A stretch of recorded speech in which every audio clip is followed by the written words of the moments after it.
should primarily focus on transition to renewable energy sources, improving energy efficiency, adopting sustainable agricultural practices, and mainly implementing policies that reduce greenhouse gas emissions across all sectors of the economy. Through diplomacy, countries are able to coordinate global response to environmental challenges, ensuring that nations work together to protect the planet for future generations.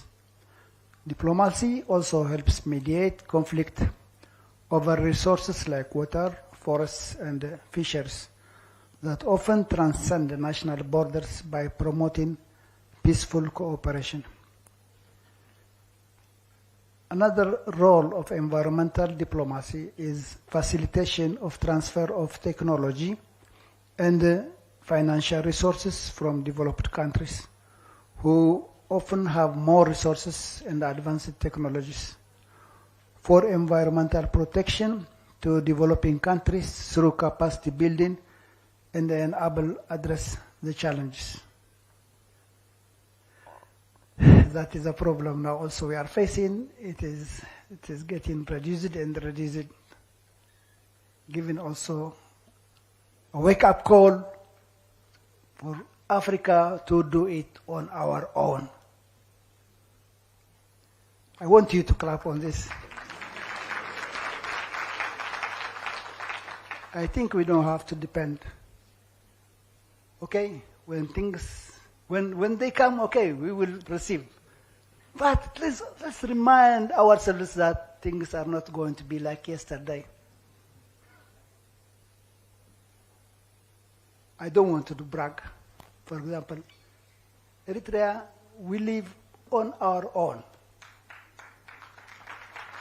We don't take money from the World Bank. We don't take money from the IMF. We don't take money. We have never been taking money from the US aid since 2005. So nobody is getting away or getting out from his job in Eritrea because of this USAID something. I don't want to bring more politics.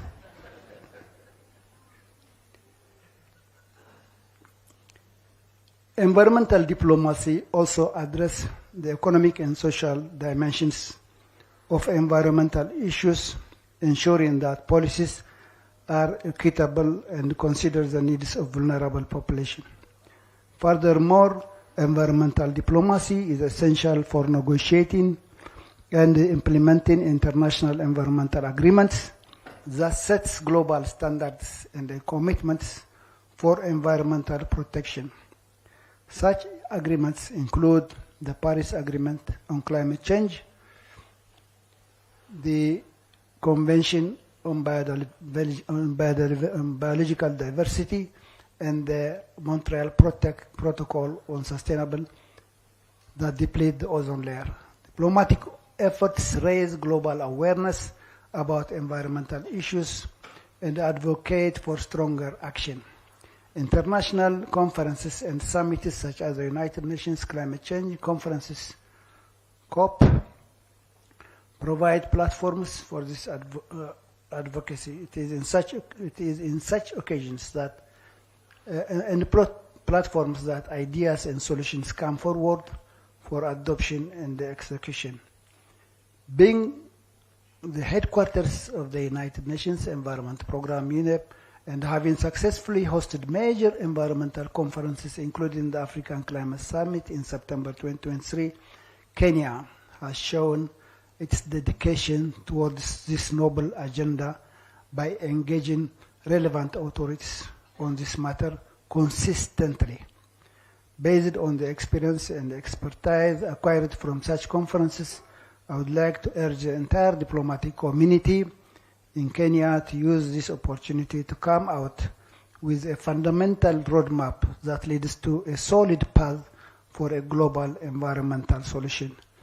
I further extend my best wishes to the organizers and all participants of this symposium a successful outcome. Thank you.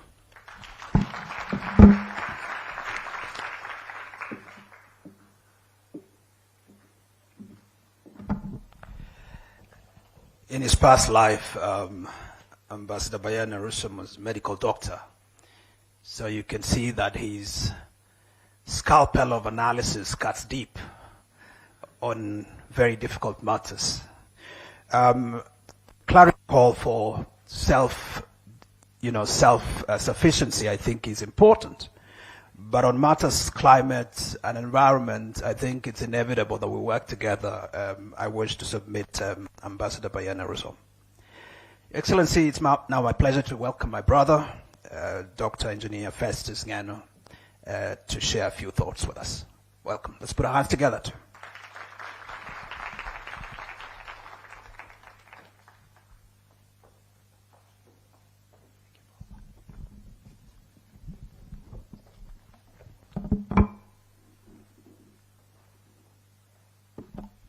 Thank you so much, my brother Dr. Korir, for inviting me.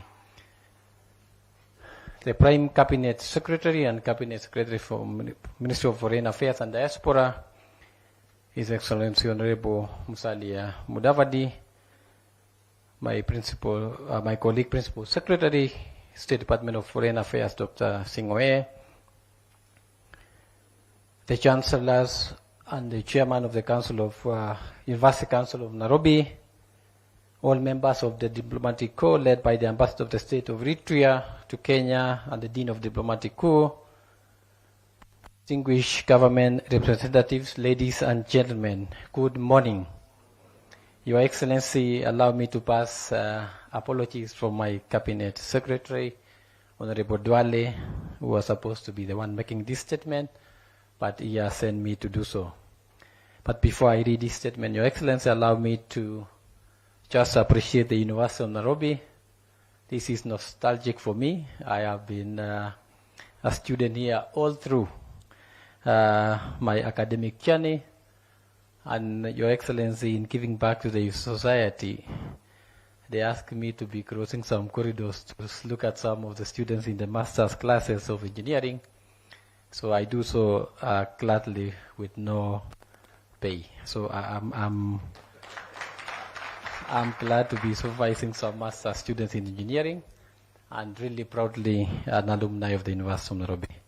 Your Excellency, this is from the Ministry of Environment, Climate Change and Forestry, which is the technical arm, as my colleague PS Foreign Affairs does the diplomacy, and your ministry, we come in to provide technical, and you see for technical guys, we just say as it is, and then we now get the diplomatic guys to make sure things go through in the negotiations. So we tag along together with the ministry, and we are proud that we are hinged at the hip. There is no negotiations, whether INC, UNCCD, CBD, or any other conversation. And PS, you are aware, we are supposed to be looking at INC 5.2 together with Inga at the UNEP, and therefore will be gladly providing the technical support that is required.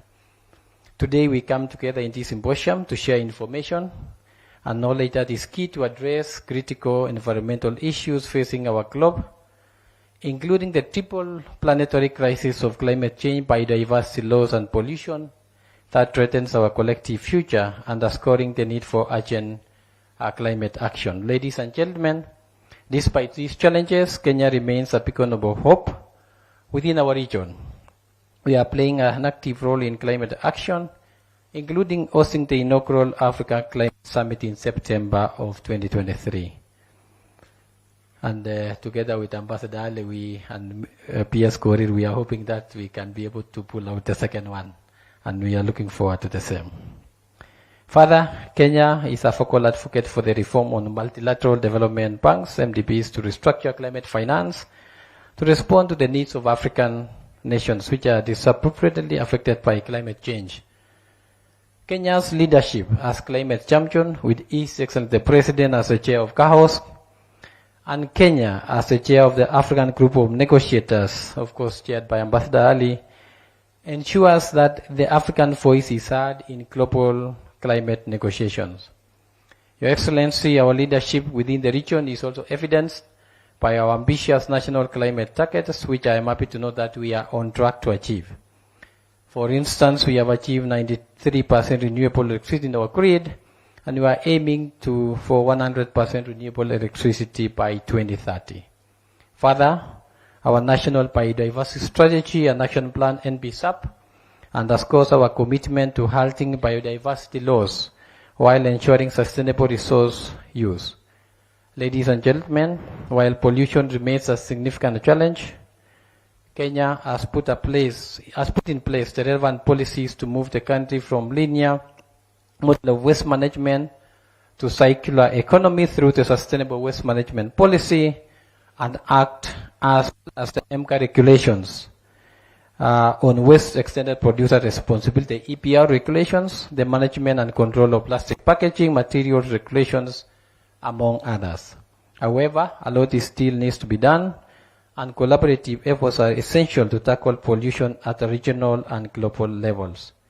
Kenya is also implementing an ambitious restoration program, and through the National Landscape and Restoration Strategy, we aim to grow 15 billion trees, thereby restoring 10.6 million hectares of our land by 2032.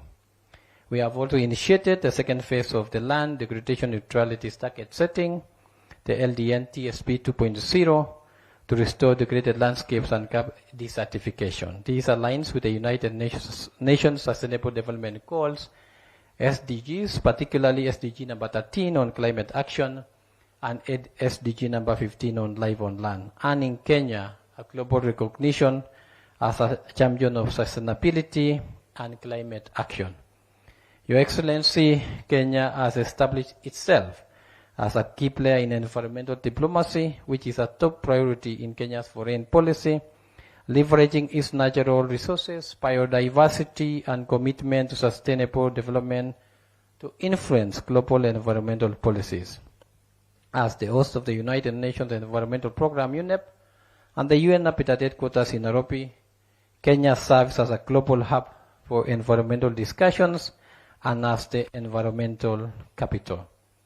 Kenya is also the host of the UN Environment Assembly, UNEA, and we look forward to hosting UNEA from 8 to 12th of December, or should I say to 13th of December at UNEP, under the theme Advancing Sustainable Solutions for a Resilient Planet. Ladies and gentlemen, tackling the triple planetary crisis therefore demands inclusive collaborative diplomacy. As Nobel Prize laureate Wangari Maathai said, you can do it alone. Participation in multilateral agreements such as the 3 Rio Conventions of the CBD, the UNFCCC, and the UNCCD, and the Chemical Conventions of Basel, Rotterdam, Stockholm, and the Minamata Conventions, including the ongoing negotiations for a global plastics treaty and a science policy panel on chemicals and waste, displays a proactive position in developing global environmental policies and post-diplomatic relationships. Ladies and gentlemen, Your Excellency, the launch of the book, 60 Years of Kenya's Environmental Diplomacy, is evidence of our accomplishment and dedication to sustainable development. The publication describes our path, pointing out significant events and difficulties while opening the door for other similar initiatives. And therefore, I wish to sincerely thank the Ministry of Foreign Affairs and to thank you, Your Excellency, for this critical inaugural publication, and we look forward to further publications in the future. In conclusion, ladies and gentlemen, while the global environmental challenges are daunting, we have the tools to take meaningful action. We must therefore continue to strengthen our regional and global partnerships while honoring our global environmental commitments for the benefit of the environment and the present and future generations. I wish you fruitful discussions and looking forward to stronger collaborations. Thank you so much. Thank you, sir.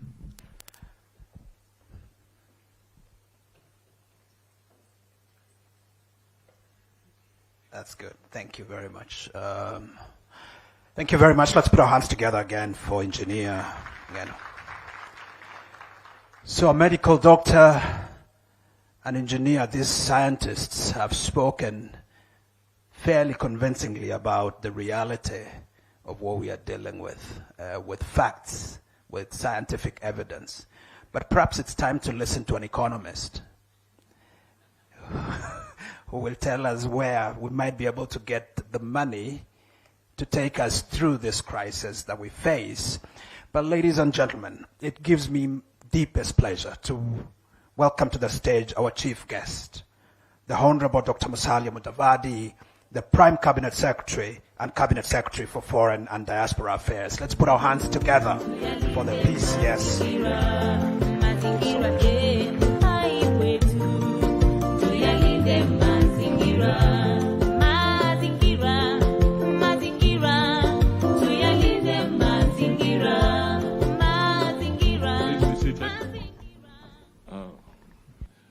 A very good melody there.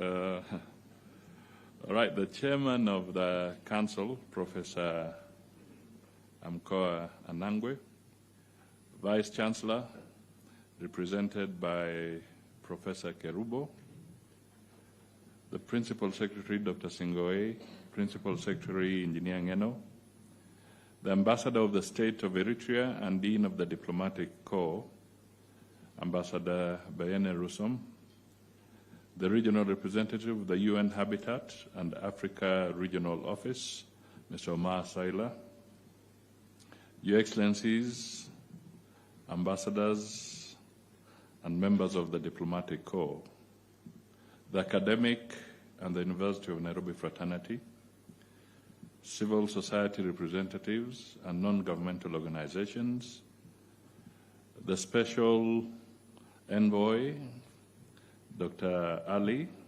Environmental Envoy, distinguished participants, ladies and gentlemen, good people, good morning.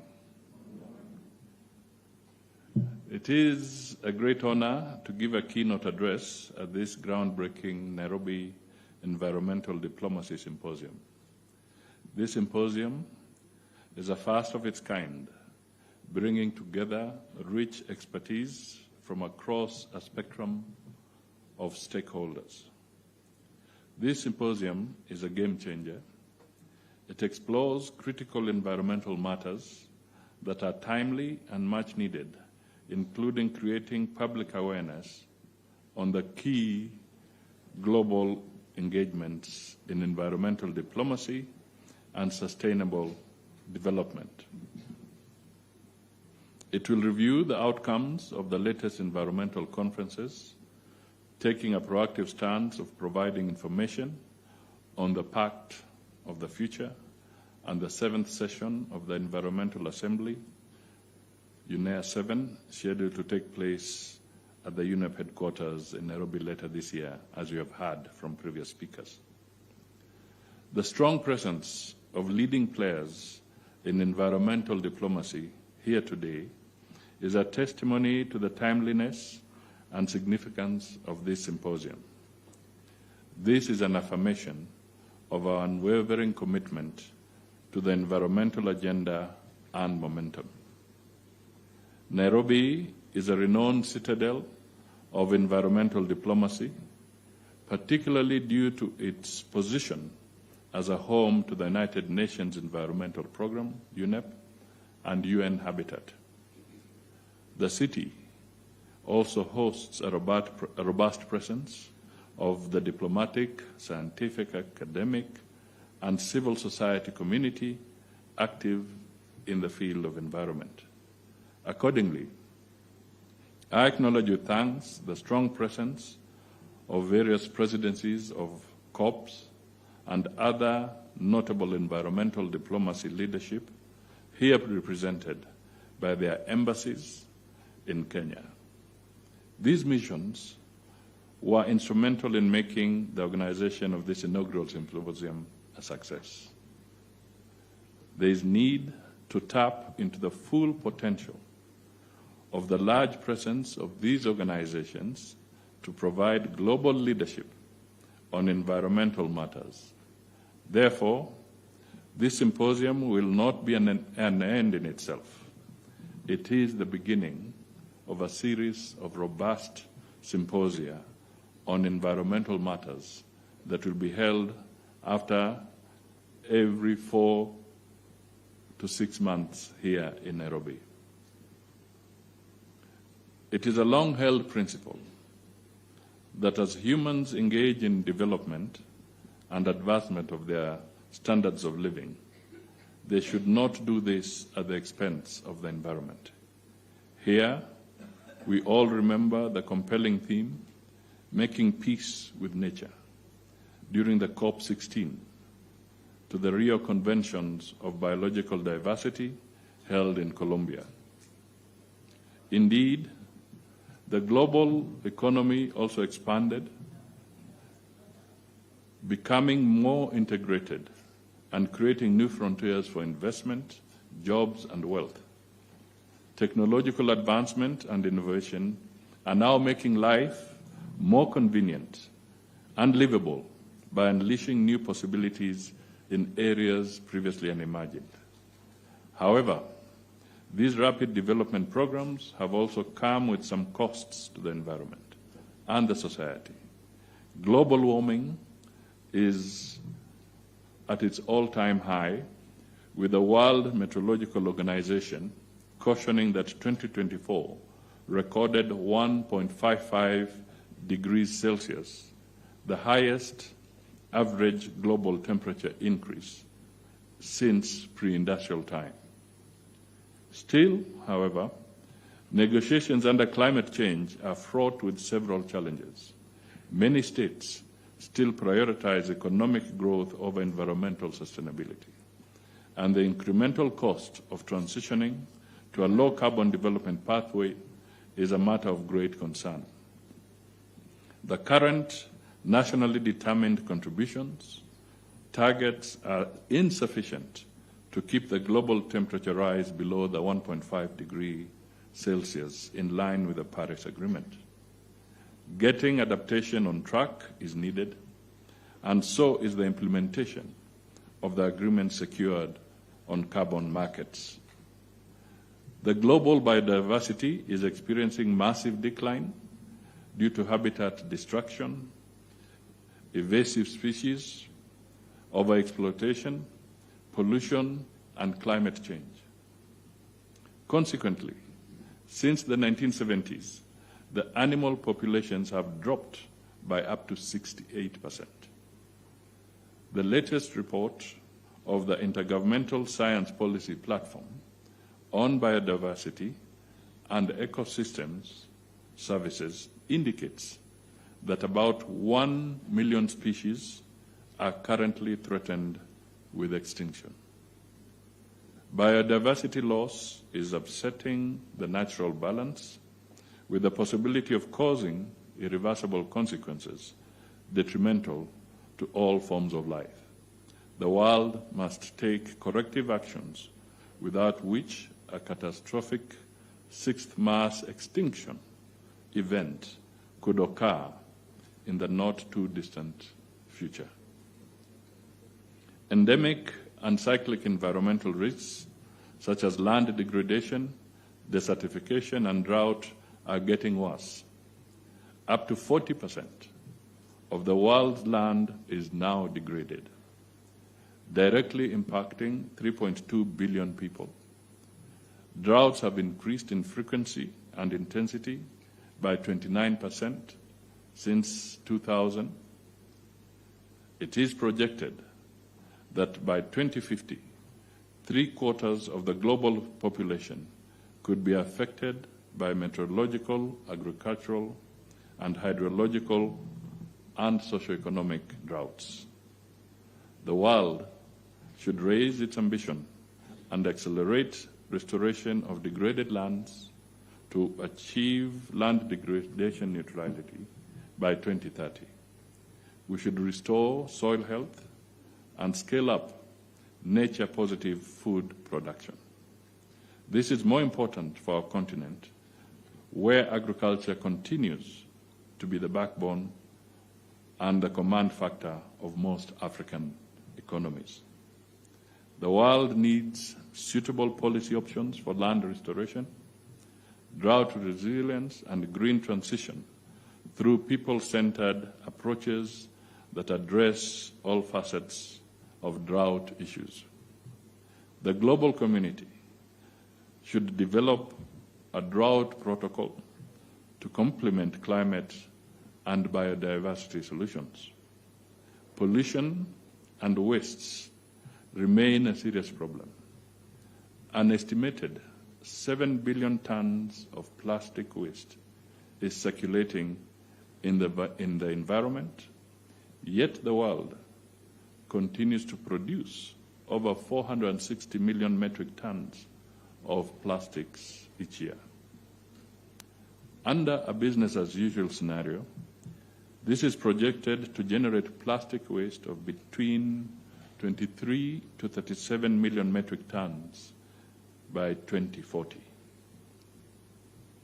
I recognize the ongoing efforts and the Intergovernmental Negotiating Committee established by UNEA Resolution 514 to develop an international legally binding instrument to end plastic pollution, including in the marine environment. There is no doubt that the global community has recognized this ballooning challenge and is undertaking various actions to promote circularity and, in some cases, ban of single-use plastics like we have done in Kenya. I urge all of us to work together to galvanize sufficient momentum needed to achieve consensus on the most sensitive issues. Ladies and gentlemen, environmental challenges continue to pose dire consequences on life and sustainable development. They deter sustainable economic growth and development. The various environmental conferences held last year and many more scheduled this year underscore the global interests and desire to address these challenges in an effective and timely manner. There is urgent need to continue mobilizing all stakeholders to address climate change, biodiversity loss, land degradation, desertification, and drought, as well as to end plastic pollution.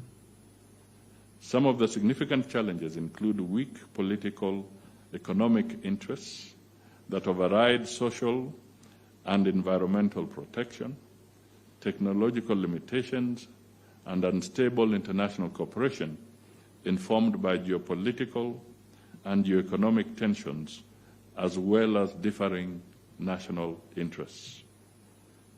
Therefore, today's all-inclusive platform aims to review the major outcomes of the environmental meetings held last year, facilitate free exchange of ideas, and offer suggestions on how the world should proceed for positive impact.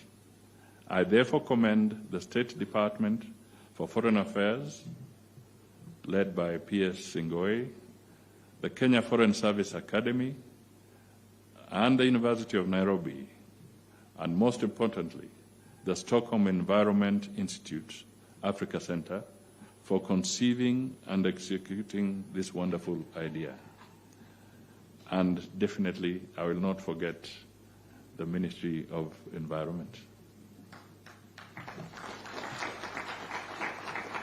Finally, I would like to crown it all by launching a legacy publication on Kenya's environmental diplomacy over the last 60 years of independence.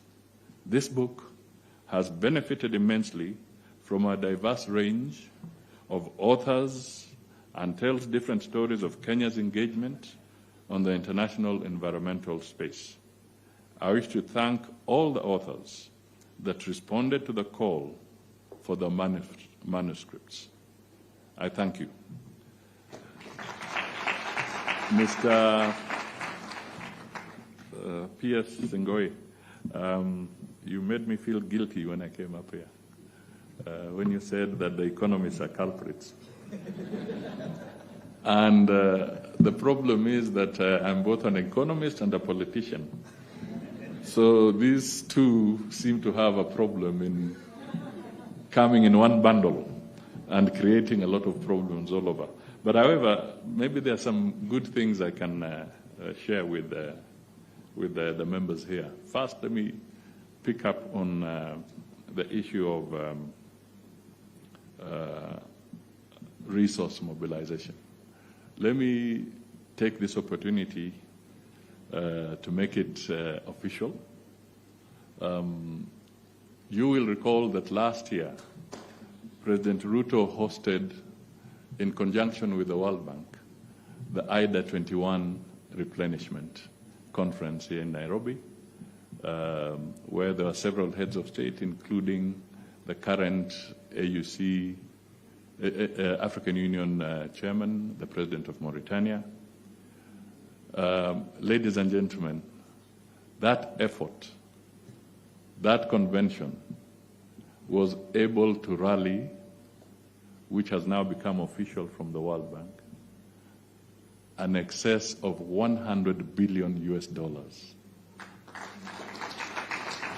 as the IDA 21 replenishment to help support the IDA recipient countries, which are close to 75 or slightly more globally.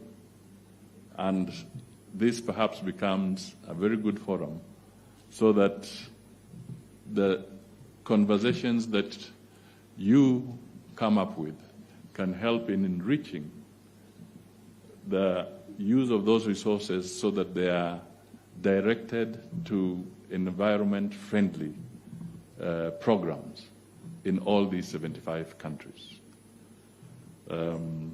I think that is a very, very significant development. And I would really want to urge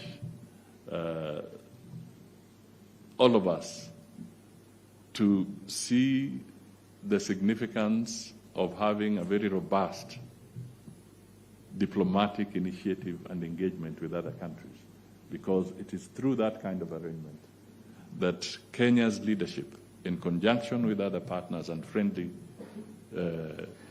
countries, have able to rally the global community to raise these resources. That is a very significant development. The other thing that I may want to perhaps just flag again very briefly is that as we talk of the environmental diplomacy, I also want to let this audience know that formally the Cabinet of Kenya has now approved the sessional paper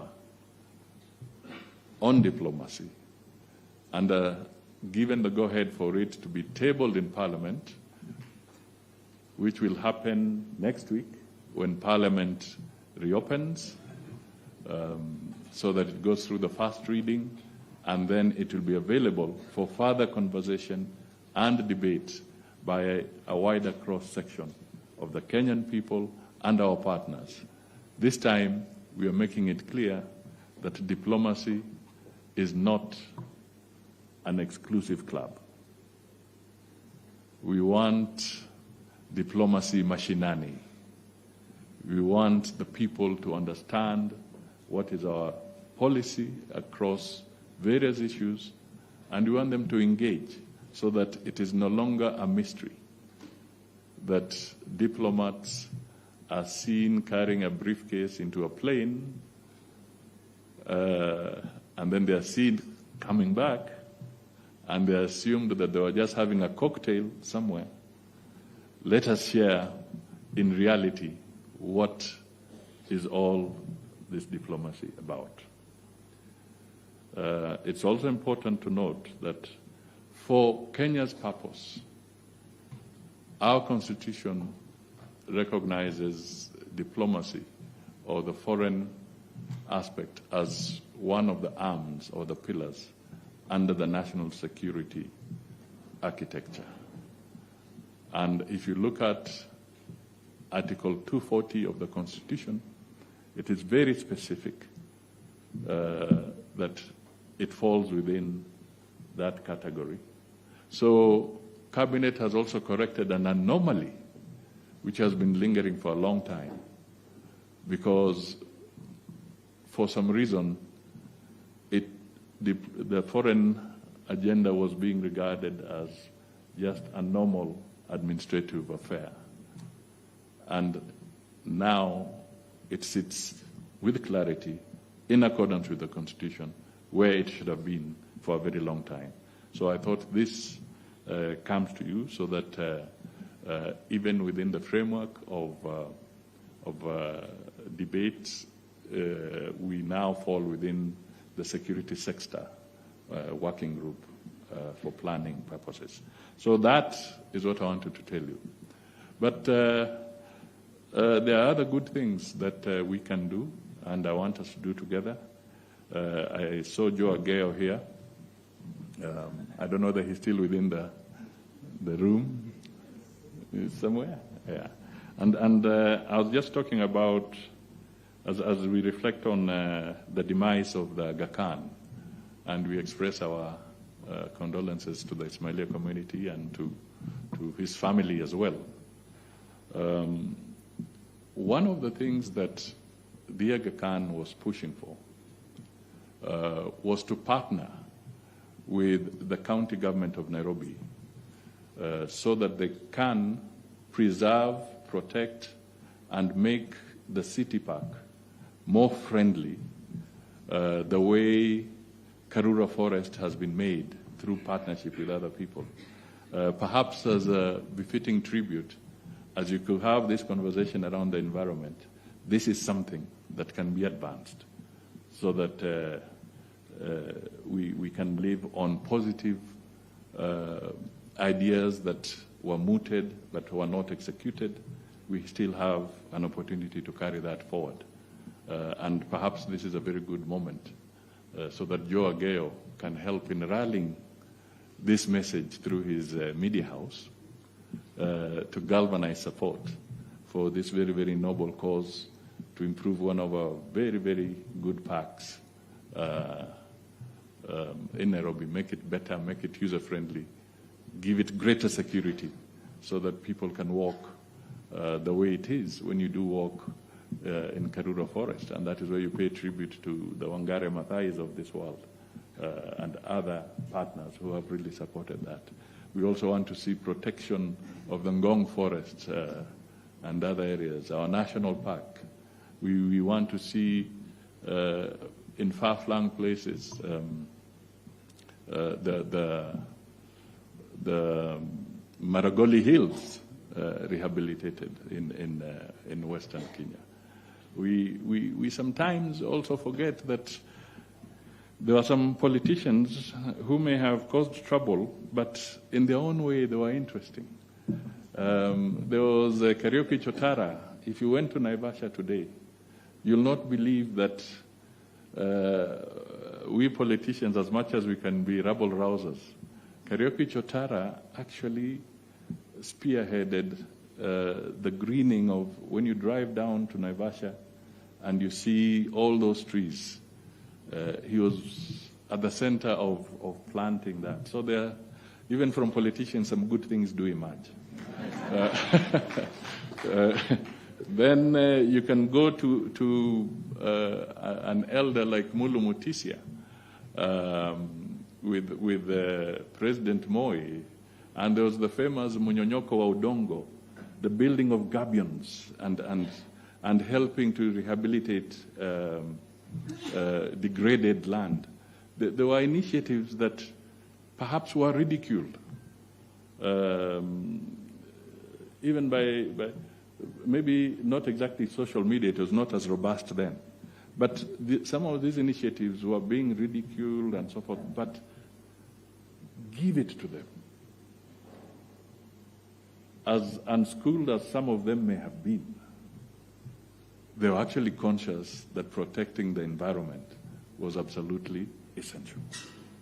And we need to go take a step back and pick up from some of these areas and make sure that we really protect our environment. So, ladies and gentlemen, thank you for allowing me to be here to make a few remarks, and I wish you success as you deliberate on this very important issue. Thank you.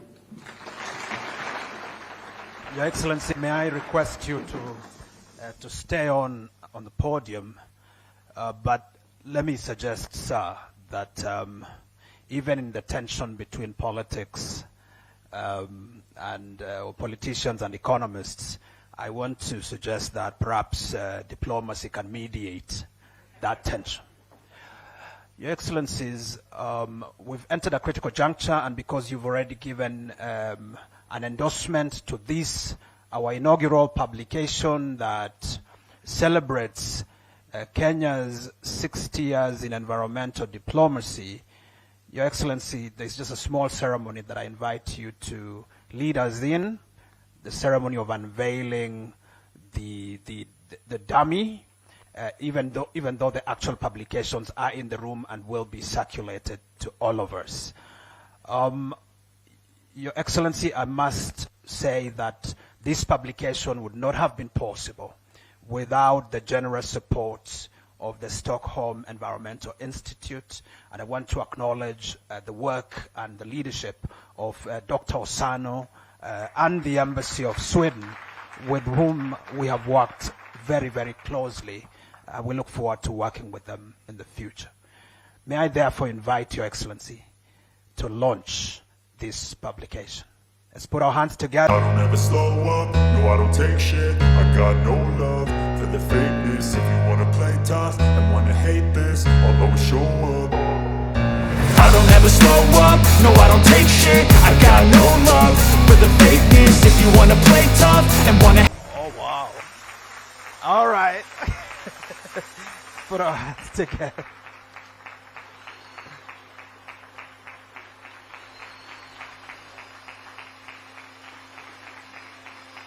What's going on? It looks like a mystery box, but let's see. Perhaps we can unveil the curtains. You want this to be rolled forward or something? Yeah, maybe you just hold it. All right, there you go. There you go. Thank you very much. Thank you very much. Thank you, Excellency.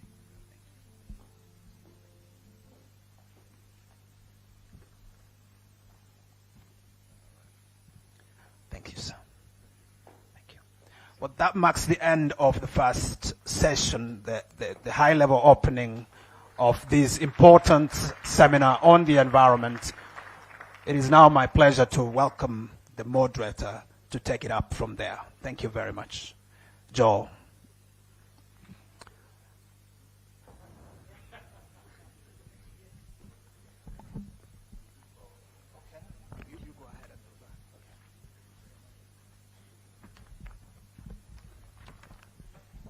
Thank you very much. Did you mean to clap? What was that?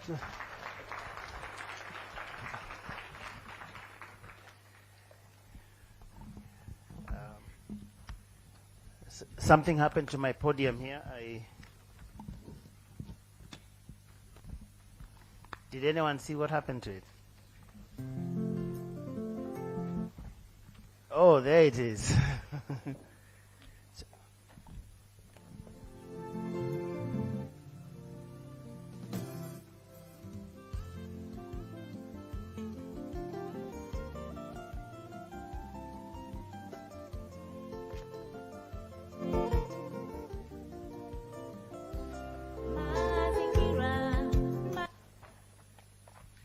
All right, ladies and gentlemen, just one more thing. I think Dr. Singoe had promised earlier that we would have the message from the Chancellor of this university, Professor Verkohen. And I think now we are ready with the video. If it can just roll, and after that we'll have a photo session. So the Honorable PCS will be staying with us just a little bit so that we can have a photo session. But in the meantime, please do let me know when the video can roll. So I'll be asking the following people just after the video played to come up here in that photo session. The Principal Secretary, State Department for Diaspora Affairs, the Principal Secretary, State Department for Environment and Climate Change, the Dean of the Diplomatic Corps, the Director General of UNON, the Vice Chancellor or her representative, and that would include the Chair of the University Council, Professor Amukoa Nangwe, I saw him there, the Director General, Political and Diplomatic Affairs, the Deputy Director General, Multilateral Affairs Directorate, this is the Ministry of Foreign Affairs, the Chair of the Council of the Foreign Affairs Academy, Service Academy, and the Acting Director of the Foreign Service Academy, the Regional Representative for the UN Habitat, the Ambassadors of Germany, Azerbaijan, Colombia, France, Namibia, Oman, Jordan, the Deputy Permanent Representative, Korea and Morocco, and the Africa Director, Stockholm Environment Institute. So as soon as we get the message from the Chancellor, we'll request the Honorable PCS to come back here and the people I mentioned for the photo station. Thank you.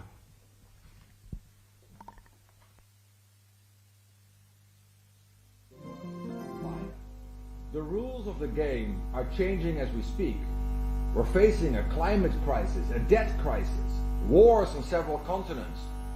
In fact, global cooperation on life support. And yet, in all this chaos, we have right before our eyes the greatest economic opportunity of our times. Why? Because in a united world, artificial intelligence and innovation will launch us into the future. But in a divided world, AI breaks down the structure of society and tears us apart. In a united world, building a resilient economy creates mass skilled employment for youth. But in a divided world, the youthquake shakes away the stability needed to create jobs. Right here in Kenya, the University of Nairobi also faces this crossroads. Last December, together with the President of this nation, His Excellency William Ruto, we chose a path of transformation because we will revolutionize in the coming years the way we do business. Through the Big Five transformational initiatives I launched together last May with you, Prime Cabinet Secretary MUDAVADI, systematic reforms and the Big Five, we're becoming a university of the future. And, ladies and gentlemen, we are ready to become your partner of choice today. As the UN Chancellor and as President of the Global Center on Adaptation, I fully welcome and support this inaugural Environmental Diplomacy Symposium. Because, think about it, as the ground of the Paris Agreement falls apart beneath our feet, diplomatic engagement becomes more crucial than ever before. And what we all have to wrap our heads around very quickly is that we will all be living on an overheated planet in an overheated political environment. So a question for this symposium is, how can we secure the mutual benefits of cooperation? And how can we seize the resilience opportunity despite the headwinds? If we can answer these fundamental questions, then you and we will have already demonstrated the value of this new platform. Though I'm sure you will have far more wide-ranging conversations over the coming days. Let me congratulate you once again, Honorable Prime Cabinet Secretary. Your leadership provides a beacon of hope, not just for this nation,